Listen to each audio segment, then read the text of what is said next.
বিশ্বকাপ বাছাই পর্বের ম্যাচ খেলতে গিয়ে বিক্ষুব্ধ জনতার তীব্র প্রতিবাদের মুখে পড়েছে ইসরায়েলের জাতীয় ফুটবল দল।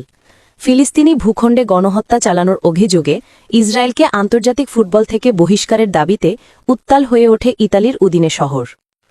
স্টেডিয়ামের আশপাশে আগে থেকেই রেড জোন ঘোষণা করে অস্থায়ী ব্যারিকেড বসায় ইতালির নিরাপত্তা বাহিনী, কিন্তু বিক্ষোভকারীরা সেই ব্যারিকেড ভাঙার চেষ্টা করলে শুরু হয় ব্যাপক সংঘর্ষ।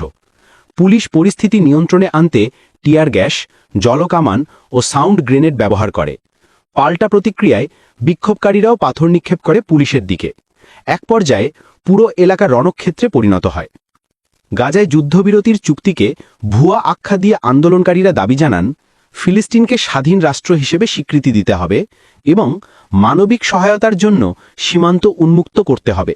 তাদের অভিযোগ, আন্তর্জাতিক ক্রীড়া সংস্থাগুলো রাশিয়ার বিরুদ্ধে যেমন কঠোর অবস্থান নিচ্ছে, ইসরায়েলের ক্ষেত্রে তেমন পদক্ষেপ নিচ্ছে না।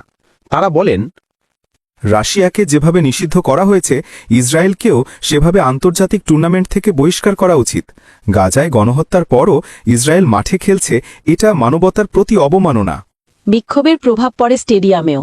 25,000 দর্শক ধারণ ক্ষমতা স্টেডিয়ামে টিকিট বিক্রি হয় মাত্র 9,000।